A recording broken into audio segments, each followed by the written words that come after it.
Hello students, welcome to the session of social science. क्या आप मेरी उंगली पे ये इंडेलिबल इंक का मार्क देख सकते हैं?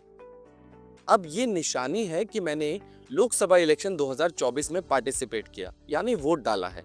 अब आप ये मत पूछेगा कि आपने कौन सी पॉलिटिकल पार्टी को वोट डाला है, क्योंकि ये मैटर है कॉन्फिडेंशियल। तो आज हम बात करने वाले हैं इन्हीं पॉलिटिकल पार्टीज के बारे में, क्योंकि ये एक बहुत ज्यादा इंपॉर्टेंट हिस्सा है हमारी लाइफ का। तो आइए जानते हैं। और सबसे पहले एक छोटी सी एक्टिविटी है। एक्टिविटी ये है कि ये कुछ पार्टी सिंबल हैं। देखते हैं आप में से कितने लोग इन्हें पहचान सकते हैं। जल्दी से सोचिए। 1, 2 और 3। अब देखते हैं एक एक करके इनके नाम। सबसे पहले अगर हम बात करें तो ये सिंबल है इंडियन नेशनल कांग्रेस का। उसके बाद ये सिंबल है भारतीय जनता पार्टी का। ये सिंबल है आम आदमी पार्टी का। और ये सिंबल है communist party of India Marxist का। इसके अलावा ऑल इंडिया तृणमूल कांग्रेस का सिंबल ये है। और इसके बाद आता है ये वाला सिंबल जो है बहुजन समाज पार्टी का। ऐसे तो इंडिया में 750 से भी ज्यादा पॉलिटिकल पार्टी हैं। तो क्या हम सबको डिस्कस करने वाले हैं? नहीं, हम आज बात करेंगे कुछ इंपॉर्टेंट पॉलिटिकल पार्टीज की जो 2019 के इलेक्शन से हमने निकाली हैं। ये वो पॉलिटिकल पार्टी हैं जो नेशनल लेवल पे काफी इंपॉर्टेंस होल्ड करती हैं, जिनके नाम है सबसे पहले ऑल इंडिया तृणमूल कांग्रेस, इसके अलावा बहुजन समाज पार्टी, इसके बाद भारतीय जनता पार्टी, इसके बाद कम्युनिस्ट पार्टी ऑफ इंडिया, और कम्युनिस्ट पार्टी ऑफ इंडिया का ही एक और स्प्लिट जिसे हम कहते हैं communist party of India Marxist. और इसके बाद हमें मिलती है इंडियन नेशनल कांग्रेस और नेशनलिस्ट कांग्रेस पार्टी। इन्हें कंफ्यूज नहीं करना है, इन्हें एक एक करके हम डिटेल में समझते हैं। तो आइए सबसे पहले हम बात करते हैं ऑल इंडिया तृणमूल कांग्रेस यानी AITC के बारे में। इसे ध्यान से समझते हैं। ये पॉलिटिकल पार्टी का फॉर्मेशन होता है 1 जनवरी 1998 को under the leadership of Miss Mamata Banerjee. और इस पॉलिटिकल पार्टी की खास बात यह है कि 2011 से ये पॉलिटिकल पार्टी लगातार वेस्ट बंगाल में अपनी सरकार बनाए हुए है। इसके बाद अगर हम देखें, ये पार्टी रिकॉग्नाइज की जाती है एज अ नेशनल पार्टी 2016 में। आपको याद होगा कि हमने बात की थी कि कैसे कोई पॉलिटिकल पार्टी स्टेट पार्टी और नेशनल पार्टी बनती है। तो ये नेशनल पार्टी बन के आती है 2016 में। और इस पॉलिटिकल पार्टी का जो सिंबल है वो है फ्लावर एंड ग्रास, जो आप यहाँ पर इजीली देख सकते हैं। अब आगे बात करते हैं तो इसकी प्रेजेंस आपको वेस्ट बंगाल में तो देखने को मिलती ही है, पर इसके साथ ये अरुणाचल प्रदेश, मणिपुर और त्रिपुरा में भी काफी ज्यादा एक्टिव है। इसके बाद ये पॉलिटिकल पार्टी अपनी कमिटेड है टुवर्ड्स सेक्युलरिज्म एंड फेडरलिज्म।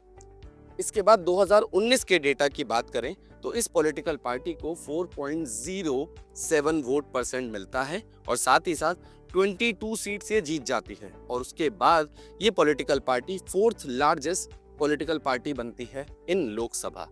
अब आइए देखते हैं हम नेक्स्ट पॉलिटिकल पार्टी के बारे में। ये पॉलिटिकल पार्टी है बहुजन समाज पार्टी। अब इसके नाम पे चलते हैं, पर उससे पहले इनके लीडर्स को देखते हैं। तो यहाँ पर काशीराम एक ड्राइविंग फोर्स का काम करते हैं in the formation of this political party इन 1984। अब जैसा कि हमने बोला था नाम की बात, तो इसमें बहुजन समाज जो है उसके अंदर आते हैं backward communities, Adivasis, OBCs and religious minority. ये पॉलिटिकल पार्टी इन सभी को रिप्रेजेंट करती है and secure the power for their welfare, यानी मेजरली ये इन्हीं लोगों के वेलफेयर के बारे में बात करती है। इसके बाद अगर हम बात करें, इस पॉलिटिकल पार्टी का जो बेस है वो उत्तर प्रदेश में तो देखने को मिलता ही है, पर इसके अलावा इसकी प्रेजेंस आपको इसके नेबरिंग स्टेट्स जैसे मध्य प्रदेश, छत्तीसगढ़, उत्तराखंड, दिल्ली और पंजाब में भी देखने को मिलते हैं। अब इसके बाद अगर हम 2019 के डेटा की बात करें तो इस पॉलिटिकल पार्टी को 3.63% वोट मिलते हैं और इसी के साथ इन्हें लगभग 10 सीटें लोकसभा में मिलती हैं। तो ये पॉलिटिकल पार्टी भी बहुत इंपॉर्टेंट है। अब हम चलते हैं जरा नेक्स्ट पॉलिटिकल पार्टी की तरफ, जिसका नाम है भारतीय जनता पार्टी।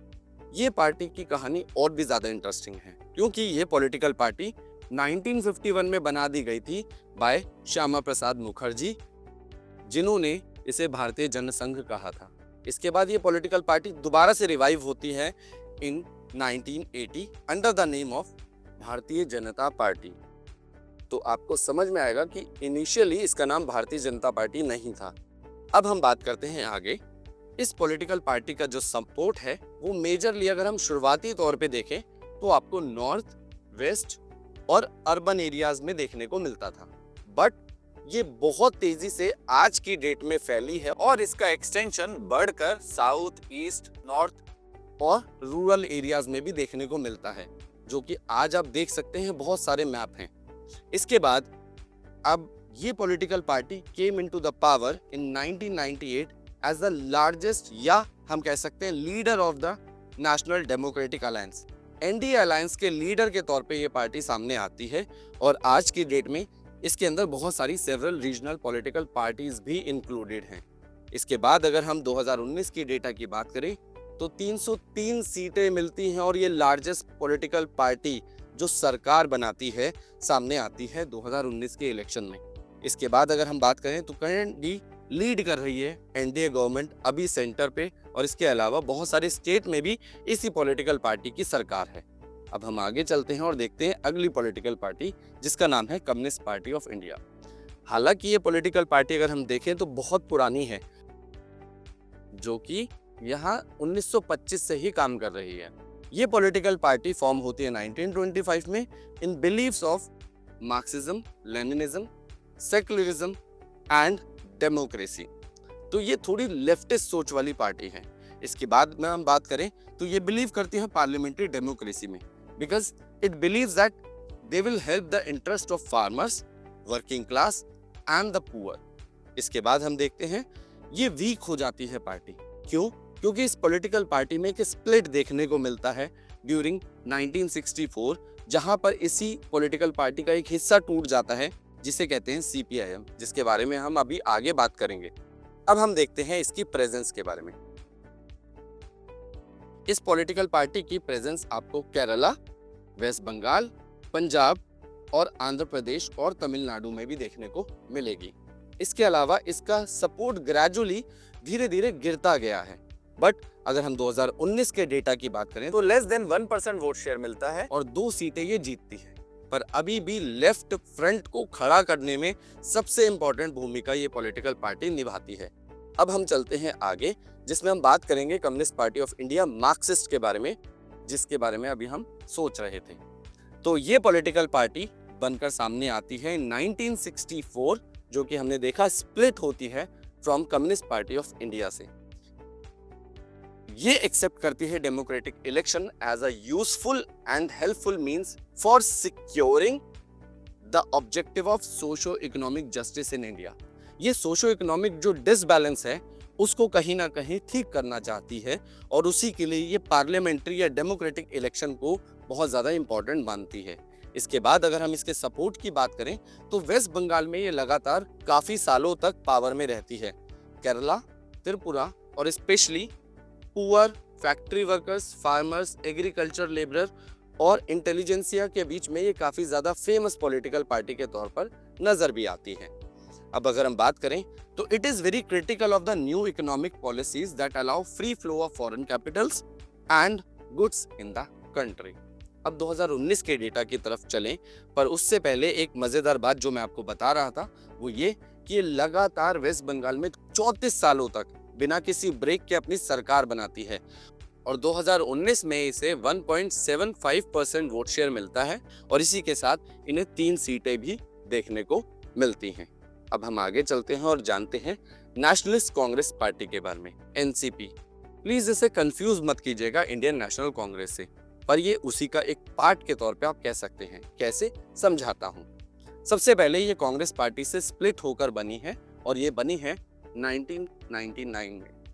अब ये democracy, Gandhian secularism, equity, social justice and federalism जैसी वैल्यूज को बहुत ज़्यादा मानती है।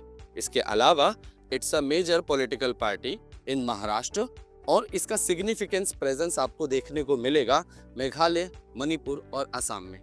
इसके अलावा महाराष्ट्र के बाद हम बात करें तो एनसीपी एक अलायंस के तौर पे दिखती है कांग्रेस के साथ और ये ज़्यादातर कोलिजन फॉर्म में आती है कांग्रेस के पार्टनर के रूप में। इसके बाद हम देखें तो 2004 से ये लगातार यूपीए अलायंस का हिस्सा रही है, जो सेंटर पर सरकार बनाने में भी इंपॉर्टेंट भूमिका निभाती है। 2019 की अगर डेटा की बात करें तो इन्हें 1.4% वोट शेयर मिलता है और इसी के साथ ये 5 सीटें सिक्योर करते हैं लोकसभा इलेक्शन 2019। अब हम आगे चलते हैं और देखते हैं इंडियन नेशनल कांग्रेस के बारे में। The Congress party is one of the world's oldest party, क्योंकि ये पॉलिटिकल पार्टी 1885 में फाउंड की जाती है और इसके बाद इसके अंदर बहुत सारे स्प्लिट देखने को मिले हैं।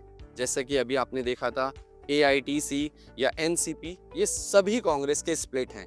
इसके बाद हम बात करें तो this party sought to establish a modern secular democratic republic in newly independent India under the leadership of Jawaharlal Nehru. अब इसके बाद ये पॉलिटिकल पार्टी लगातार 1947 से 1977 के बीच में एक बहुत बड़ी रूलिंग पार्टी के तौर पर नजर आती है। ये न केवल सेंटर पे बल्कि स्टेट पे भी अपनी ज्यादातर सरकार बनाती है, पर इसकी पॉपुलैरिटी धीरे धीरे डिक्लाइन होती हुई नजर आती है। एक बार 1977 के बाद 80 से लेकर 1989 के बीच ये लगातार फिर से पावर में रहती है, पर उसके बाद इसके अंदर अगेन डिक्लाइन देखने को मिलता है। बट अगर अभी भी बात करें तो ऑल ओवर द कंट्री कहीं ना कहीं इस पार्टी के पास अभी भी सपोर्ट है। इसके बाद ये एक सेंट्रिस्टिक पार्टी है, मतलब ना तो ये राइट विंग की तरफ है और ना ही ये लेफ्ट विंग की तरफ है। ये थोड़ा सेंटर में बैलेंस करके चलती है चीजों को। INC का जो सपोर्ट है वो है new economic reforms but with a human face. ये एक लीडर के तौर पे देखने को मिलते हैं यूपीए के अंदर, यानी यूनाइटेड प्रोग्रेसिव अलायंस के लीडर के तौर पे देखा जाता है इन्हें फ्रॉम 2004 टू 2019। अब अगर हम 2019 के डेटा की बात करें तो इन्हें 19.5% वोट शेयर मिलता है और साथ ही साथ 52 सीट्स सिक्योर करते हैं। अब हम चलते हैं आगे, जहां हम कुछ स्टेट पार्टीज के बारे में बात करने वाले हैं। तो आप इस इमेज को ध्यान से देखिए, इसमें सभी स्टेट में कौन कौन सी पॉलिटिकल पार्टीज एक्टिव हैं वो देखने को मिल सकती हैं। यहाँ पर रीजनल पार्टीज के ऊपर ज्यादा जोर दिया गया है, तो आइए इन रीजनल पार्टीज को थोड़ा डिटेल में बात करते हैं। तो अगर हम बात करें तो जितनी भी नेशनल पार्टी के अलावा जो पॉलिटिकल पार्टीज हैं उन्हें election commission of India state party या रीजनल पार्टी के तौर पे रिकॉग्नाइज करता है। अब ये रीजनल पॉलिटिकल पार्टीज क्या हैं, जरा ध्यान से देखिएगा। रीजनल पॉलिटिकल पार्टीज का मतलब ये नहीं है कि ये लोग आइडियोलॉजी और आउटलुक के हिसाब से सिर्फ एक रीजन पे फोकस करते हैं। बहुत बार ऐसी पॉलिटिकल पार्टीज भी हैं जिनकी आइडियोलॉजी या आउटलुक पूरे देश को कवर करता है, बट सिचुएशंस के अकॉर्डिंग ये सिर्फ कुछ ही जगह हैं जहां पर अपना इन्फ्लुएंस जमा पाती हैं या कह सकते हैं सरकार बना पाती हैं, और इसीलिए ये सक्सीडेड हैं ओनली इन सम स्टेट्स, या कुछ हम कह सकते हैं कि कुछ ही इलाकों में ये ज्यादा सक्सेसफुल नजर आती हैं। तो इसको एग्जाम्पल से समझते हैं। पहले हम बात करते हैं समाजवादी पार्टी, जनता दल यूनाइटेड, समता पार्टी, राष्ट्रीय जनता दल। अगर इन रीजनल पॉलिटिकल पार्टीज की बात करूं तो ये नेशनल लेवल की पॉलिटिकल ऑर्गेनाइजेशन होल्ड करती हैं और आप इनकी जो यूनिट्स हैं वो बहुत सारे स्टेट्स में देख सकते हैं। तो हम कह सकते हैं ये आउटलुक के बेसिस पे तो नेशनल लेवल की नजर आती हैं, बट क्योंकि इनका इन्फ्लुएंस कुछ लिमिटेड स्टेट्स पर ही है, इसीलिए ये ज़्यादातर स्टेट पार्टीज के तौर पे या रीजनल पार्टीज के तौर पे ही रिकॉग्नाइज की जाती हैं। इसके अलावा दूसरी तरफ हैं कुछ पॉलिटिकल पार्टी जैसे Biju Janata Dal, Sikkim democratic front, Mizo national front. ये ज़्यादातर कॉन्शियस हैं अबाउट देयर स्टेट आइडेंटिटी, यानी ये लिमिटेड स्टेट के ऊपर ही फोकस करती हैं और लिमिटेड आइडियोलॉजी को ही कवर करती हैं। तो है ना मज़ेदार टॉपिक। अब आपके लिए एक छोटा सा टास्क बड़ा मज़ेदार है। टास्क में आपको लेना है इंडियन पॉलिटिकल मैप। अब उस मैप में करना क्या है, आपको मार्क करने हैं all the national and state parties on the Indian map. जैसा मैप आपको मैंने अभी एक दिखाया था उसी तरीके से आपको अपना एक मैप बनाना है, जिसमें हर स्टेट में कौन कौन सी पॉलिटिकल पार्टीज एक्टिव हैं, उन्हें कितने वोट शेयर मिले या कितनी सीट्स मिली, ये सब आप मेंशन कीजिएगा। नेशनल लेवल की पार्टीज को भी मेंशन कीजिएगा। इससे आपको पॉलिटिकल पार्टीज की समझ और बेहतर हो जाएगी। अब मैं मिलता हूँ आपसे नेक्स्ट सेशन में। Till then keep learning and keep smiling.